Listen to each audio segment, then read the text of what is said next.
All right, we are here inside of Home Team Pub, 7990 Oswego Road in Liverpool, New York. And we're here with Allen Griffin, the Allen Griffin Hour. Allen Griffin, fresh off of a 40-minute plane ride from Chestnut Hill yesterday. 40 minutes. You don't take buses when you're Syracuse, I guess.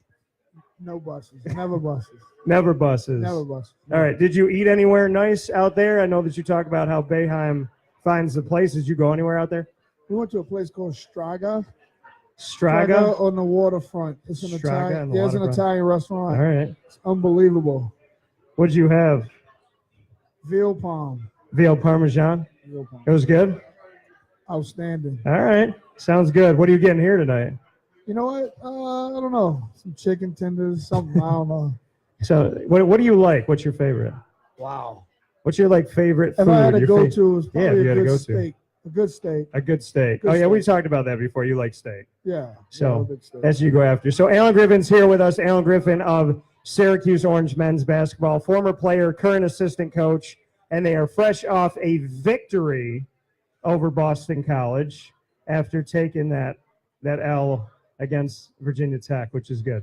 Well, you saying that like we don't have a lot more victories. No, than I'm saying you got on the right side of things. You're Yeah. 15-6 right now. Yeah, playing well. I thought we had a great practice leading Yeah. into the game.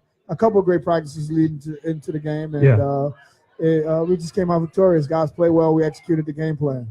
And I want to speak about one of the guys that's here. We want to thank everybody that's watching on Facebook Live as well, facebook.com/live now. DT, want to thank everybody that's here inside of Home Team Pub. But one of the guys I want to put up on the screen for everybody right now is Buddy Boeheim. Buddy, in 3 of the last 4 games, has scored at least 12 points, has gotten into double figures, and has his single-game career high of 13 twice in the last 4 games, including this game against Boston College. Just what you could say about Buddy Boeheim coming off the bench. Oh, wow. He's been a pleasure to have on our team, especially coming from last year's team where we struggled to shoot the ball from the outside. The last couple of days of practice, Bud has been doing really well. He's been hitting all his shots.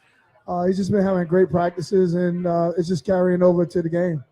What is it about Buddy that obviously took him a little bit of time. He's had 5 games where he's made at least 3 3-point shots so far. So off the bench, he's been a spark for the team, but it took him a little bit of time to get acclimated. What can you say about him coming through practice? And did you see anything different? Did you feel anything different from him in these last few practices where he's been playing so well in these games? You know what? No, he's been a super confident kid since I've met him. He's putting a lot of work in the gym, in the weight room, and he's getting his opportunities, and he's just taking advantage of his opportunities. What is it about him, in your opinion? I mean, he's a true freshman. He's a coach's son, so there's always going to be that talk, right? There's that connection. How have you seen him handle that? He's handling it great. I think our players are handling it great. Bud is a good kid. I think everybody loves to be around him. He's just a delight to have on our team right now, definitely. Being a spark off the bench is short right now. Jalen Carey's not out there. Barama's playing minimal minutes. Pascal's back in the starting lineup. So Marek's coming off the bench. Just what you could say about what the rest – I mean, obviously they need to score some points, but what you're looking for from this bench that now has Marek back on it and Barama on it as well? Well, some leadership, of some veteran guys. Both Marek and Barama played in some really big games for us last year. So to have that experience coming off the bench is big for us. What can you say about Barama so far right now? I mean, he's been quiet offensively, defensively. He's had a quiet last few games. What's going on with Barama? Nothing. I think Pascal's been playing really well. And obviously Marek has played some center. So that's just it with Barama. He's coming to practice. He's been practicing hard, playing hard. And his opportunities are going to come. We're going to need him down the stretch here when we start to play some of the bigger teams in conference. And he'll have his opportunity, and I think he'll be well. His moments that he's had some sparks. He's had some big moments. Last season as a true freshman, his biggest moment of the season was at Pittsburgh, where everything that Barama did helped bring about that victory against the Pittsburgh Panthers. You're going to Pittsburgh this time around. What can you say about, Barama and knowing what he did there? I mean, is that a thought in the back of everybody's mind that was his game last year? Is that, kind of a thought right now that maybe this could be another moment for him, that playing in one of the toughest places and in the Pete, that he could actually get it done there? Yeah, definitely. That's always in the back of our mind because we know what he can do. He's shown glimpses of it throughout the year last year, but also this year in practices and some of the games early. So we just need him to just continue to play, and he'll get his opportunity, and he'll take advantage of it when it presents itself. Pascal Chukwu, I brought up the notion yesterday during the Boston College game on the road at Boston College that if we could have Pascal of the final 4 minutes for the whole game, just how amazing, that could be for this team, that he makes those free throws. I mean, he makes them and miss some of them, but he'll make key free throws down the stretch. He'll pull down key rebounds. He'll get, offensive rebounds, defensive rebounds. He'll block shots. He came up with a lot of different plays in this game yesterday, and he's done it in games before. He did it against Duke. So just what you can say about the Pascal factor, because you're with him, working with the bigs all the time, how he gives us those good final minutes, but you don't always see that early on. Yeah, sometimes it takes him a little bit longer than others to get warmed up in the game. I thought the last 4 minutes was really important for us because it was a 1 or 2 possession game. Anything could happen, and Pascal did some really good things down the stretch. Coach said the same thing you said. He said, we need you to play like that all the time. Yeah. And it's important that he does play like that because, again, we're a different team when he plays, the way he played in the last 4 minutes throughout the whole game. And I guess that's a good thing when I'm paralleling Coach Boeheim with his thought process. Sometimes. Sometimes. Yeah, But it is true. I mean, what is it about Pascal? Because he locks in toward the end of the games. I mean, have you spoken with him about kind of pulling this out beforehand? Because when you need him, you get him, but you obviously need him off the jump. Yeah, we need him every minute that we can have him. And that's the one thing we're trying to get him to do, is be as consistent as possible.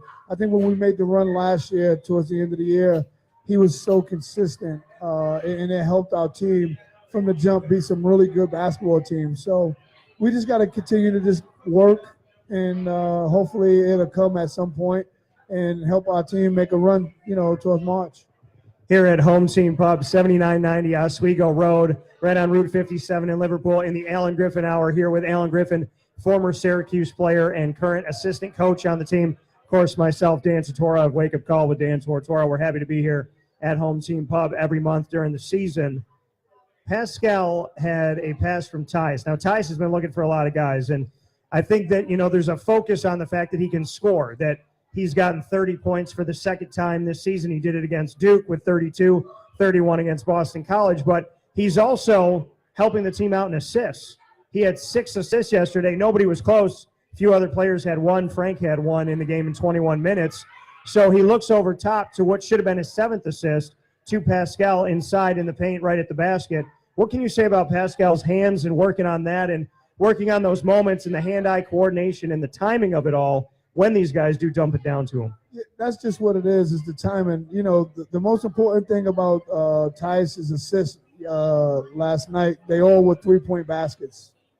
So that's a great thing for our team because Tice, attracts so much attention that guys are going to be open, and I think Buddy took advantage of that. But as far as Pascal, he just got to be ready. Sometimes he's thinking almost ahead of schedule because he's thinking offensive rebound because he's thinking Tice and those guys are going to shoot. So he's trying to position himself to get in the offensive rebound instead of looking for the ball first, and then if he doesn't get it and when the shot goes up, he can go get the offensive rebound. So, again, that's one thing that we've been talking about, we've been working on, and hopefully we can get him to come around.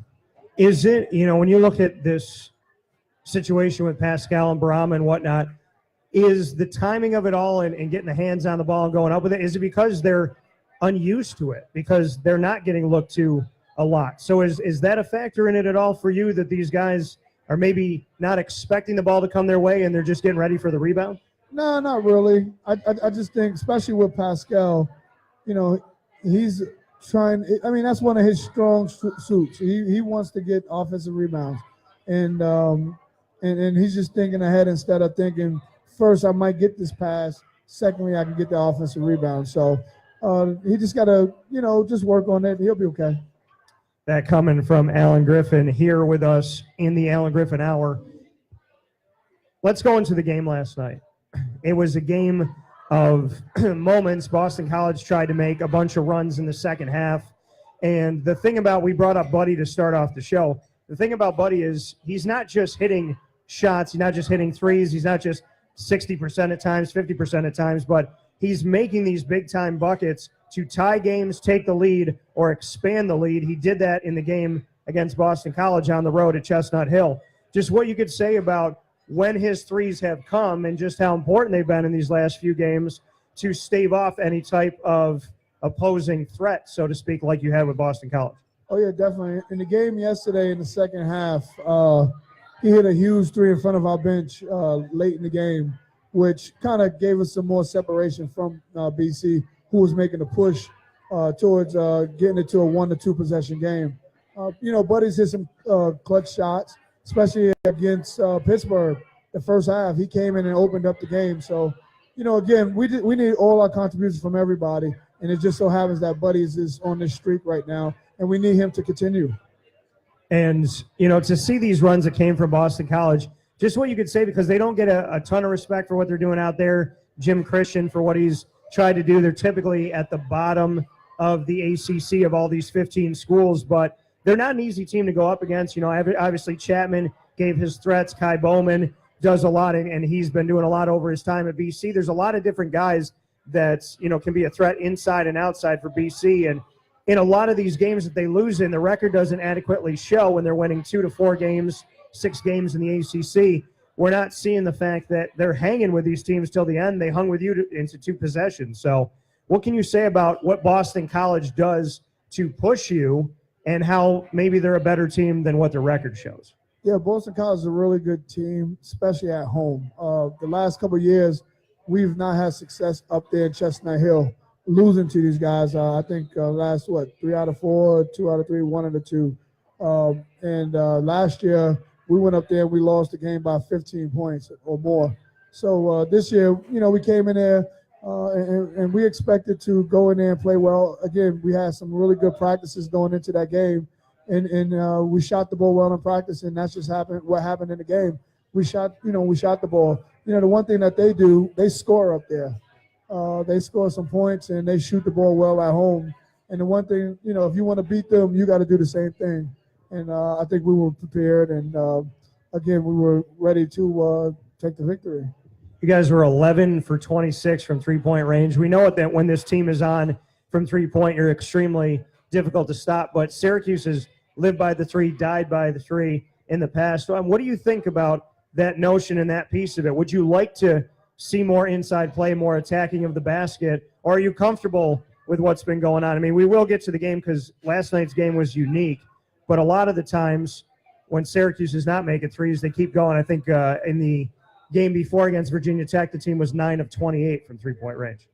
Yeah, I think we could win games not making a lot of threes. We've done it before this year. We've done it this year. Our defense is playing well. That's all that matters. And we can score some points. We got some really good offensive players that can put the ball in the basket. So, when it comes to, 3-point shooting, yeah, we want it. Yeah, we need it. But it's not like the ultimate win or lose for us. Again, the win or lose for us is our defense. Like what happened at Virginia Tech. Our defense wasn't good. We lost the game, regardless of what. We still made 9 threes in that game, So. Yeah.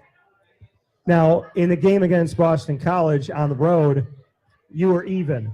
You had 26 attempts inside, 26 attempts outside. Would you like to see more of that balanced attack, more of that attack in the basket and attacking from three-point range? Would you be more comfortable seeing 26 here, 26 there, 28 here, 24 there, something like that? Definitely. The more balanced we are, the more dangerous we can be. And that's the one thing when you got a guy like Tyus Battle, he mixes it up. He's very good from 2, and he's dangerous enough that he can make threes to beat you. So we had a balanced attack yesterday because he was attacking and he was making the shots, and then he just put us on his back and rode us to victory. Tyus has had numerous games, I think all but just a couple games this season of 21 games where he hasn't scored in double figures. But sometimes it's 10, sometimes it's 30, sometimes it's 24. Sometimes you forget that he's out there, he gets lost, and sometimes he takes over. What can you say about him working to be more consistent in his takeovers? Because he took over against Duke, he took over against Boston College, he took over against Georgetown, he took over against Ohio State, but there's other moments where he's been relatively quiet. Yeah, definitely, and sometimes that's predicated on the way they're playing them. Some teams are, they run in the kitchen sink at him. They bring in a bunch of guys around him and making it tough for him to get to the basket. And him being an unselfish guy, he's not going to take a lot of forced shots. Yeah. He'll let it come to him. So, but the one thing as of late, he's been very, very aggressive, which is very good for us because as he's aggressive, we're aggressive. Right, and attacking the basket, we look at the play inside. If Pascal is struggling or Brown is struggling, you're not getting a lot of offense from those guys. That you have the muscle with O'Shea, you have it with Frank, you have it with Tyus to go inside. And we saw Tyus do that against Boston College on the road where he was at the three-point line, came around the end, took the baseline, and went up and under, and his arm looked like it was 9 foot long on that shot off the basket. So just what you could say about wanting to see more of that, get more of that from Tyus, because obviously, it'll help him with NBA scouts. It helps your team in the here and now. He's got to attack the basket, and really there's no excuse. He's athletic, he's agile, he can make his body kind of contort, and he's got the muscle to do it. Yeah, you know what? When he's aggressive, you just never know what can happen. He can go up there for a thunder dunk or, pull up and make those 15, 20-foot, shots. But, again, when Tyus is aggressive, we're aggressive. We need him to be aggressive at every given moment, but let the game come to him at the same time. And that's where he's actually matured from last year to this very moment right now. And we're just happy to have Tyus on our team. So, as far as Tyus goes, like you said, you need him to be aggressive for the team to be aggressive. Here with Allen Griffin, Syracuse Orange assistant coach, as well as a former player under Jim Boeheim, myself, Dan Tortora of Wake Up Call. We are here in the Allen Griffin Hour, a product of Wake Up Call with Dan Tortora, and we're online on Facebook.com/LiveNowDT. Tyus Battle, you said if he's aggressive, the team's aggressive. So is it fair to say as he goes, you go. As he plays defense, you play defense. As he shoots, you shoot. Is he really the kind of is he the thing that churns the butter in Syracuse, so to speak? Oh, definitely on both ends. He's our leader. He's not a very vocal kid, but he leads by example. He's the first one in the gym. He's the last one out of the gym. All our guys see him work extremely hard, and that's how he leads. And when Tyus plays well, we usually win the basketball game. And we just need him to continue to play well and be aggressive. He's going to have off nights. If it's not Tyus, in your opinion, who is it? Who's the guy that you can lean on now? It could be a combination of Elijah Hughes. It could be Marat Dozak. It could be Buddy. We can win games when Tyus doesn't play well. It's more collective when Tyus is not playing well. You bring up Elijah Hughes, and I want to get into this a little bit more because as much as the emphasis is on Tyus Battle, I would venture to say that your most consistent shooter has been Elijah. When you look at his numbers and not really, having that big dip, he's been the guy. He had kind of a quiet night against Boston College, but, that's when Tyus is on, you let Tyus shoot. But would you say, in your opinion, who's been the more consistent shooter? Is it Elijah Hughes this season, or is it Tyus Battle? I think both. If I can say you don't want to get in trouble in practice? Yeah, okay. No, I don't want to get in trouble. But, Elijah's hit some really big shots for us this year. And he's given us that outside, punch that we've needed for the last 2 years. So we're very fortunate to have both of those guys being able to play at the same time. And add to us having a really good season this year. Now, I heard that Elijah Hughes, after hitting a 75-foot shot at Duke at Cameron Indoor, that he came into practice after that game and he made the shot again. He hit it again, yeah. He hit it again. He hit it again. How many times did it take for him to hit that shot? Once. Once. So he was 2 for 2. Wait, hold on. We got Elijah up here on the live feed here. I want you to look at the camera. You could say that, eyes to the people? Eyes to the people. He made it on his He made it. shot. Did he take it the same way? Did he kind of go and grab the ball and bring it up? Well, or how did he do it? Well, he kind of shot this one like a push shot. Okay. Yeah. But he made it from 75 feet away. 75 feet again. He did it again. Again. Has he done this in practice before? Did he do it last year? Is this one of his things, or is this a newfound talent? Hopefully it's a newfound talent. Okay. When we can see him doing it again and again and again and again. Now, Dale Shackelford said that before they started really registering these shots, that he had made 2 that were farther than that. He said one was 83 foot away. Oh, Shaq. He made his money inside. He said he made it on that. Shaq made his money inside. I don't know about that one. He said the number 33 is what did it, because Dale Shackelford wore 33. Elijah's wearing 33. So it's one thing to wear 3 and you make threes, but if you wear 33, you make the farther. Okay. You know? So Shaq is saying that he one-upped Elijah Hughes. Well, that's something I'll have to ask Coach Boeheim tomorrow at practice. Yeah, you're going to have to, because Boeheim, does he have the brain of an elephant? Does he forget anything? Or? No. Never forgets nothing. So he never forgot anything with you? Nothing. So does he ever, when you're kind of maybe disagreeing with him in the lab, does he ever bring up, hey, remember that one time that you disagreed with me and I was right? Nah, really, you don't disagree with him. You just sit there and listen. You just nod your head. You nod your head. Even though you don't even agree with him, you just nod your head. And then you just got to rephrase it so that it's his idea. Yeah. And you get your point across in that way. So you have to take your idea, give him credit for it, spin it around, and make him think that he came up with it all by himself. 100%. And that's worked for you so far. Yep. So far, so good. Does he ever give you or Jerry or Adrian any credit? Yeah. I mean, he'll give us credit. I mean, I think he gives us a lot of credit because he hired us. Yeah. You know? So he would say anything that you do good for the team is ultimately because of me, because I brought you in. Somewhat. So it always goes back to Jim. Always. Always goes back to him. Always goes back to Jim. Here with Allen Griffin, former Syracuse player and assistant coach on the team. We're in part 1 of our live Allen Griffin Hour here from Home Team Pub, 7990 Oswego Road in Liverpool. And you're here with Dan Tortora of Wake Up Call with Dan Tortora and obviously Allen Griffin. Allen, I want to get to Frank Howard. He's been relatively quiet. Fans have been clamoring for more shooting, more attacking, more dishing. He only had 1 assist in 21 minutes. We didn't see him for half the game, the majority of the second half. What's going on with Frank? Nothing. I think with our depth, it gives us a luxury to go in with guys that are playing a little bit better than other guys at that particular moment. Yeah.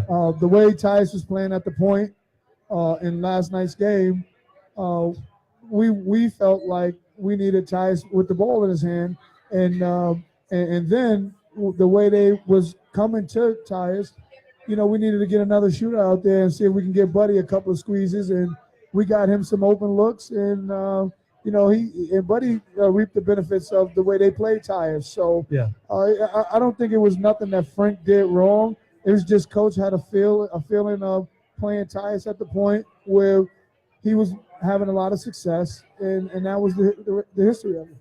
So, you know, we've been putting up pictures here on Facebook.com/LiveNowDT. You're going to see a picture of nothing right now, and that is for a purpose. We have not seen Jalen Carey. Speak with me on the Jalen Carey factor right now. Well, again, with Jalen, you know, Jalen was always a combo guard coming out of high school, and he's struggling a little bit to play the point, you know, in college a little bit. But he's been playing hard in practice. He's been doing everything that he's asked. But, you know, again, Jalen has just got caught behind Tyus playing well at the point guard position as a backup. And that's just pretty much it. And Jalen will get his time again. And, you know, he just got to go out there and practice well, and he'll be successful. Fans get nervous. They see a guy who Syracuse brings in, who's been recruited and we've heard about, we've seen a little bit of, then you don't see him out there. Fans feel, okay, if we're not going to see him out there a lot, could he transfer? Is there ever the worry of that? How has Jalen been handling everything? What's the conversation been like with him? Because, the fans always like, obviously, that, through me and, the vessel to ask the question to people like yourself, that they are worried that not seeing Jalen could mean not seeing Jalen forever. No, Jalen is he'll be here for forever, I think, until his time is up. He's just going through some growing pains right now. Jalen is he comes to practice every day, had his best practice in a long time tonight. So we're just just looking forward for him to getting his opportunity, which he'll get it, and he'll be successful.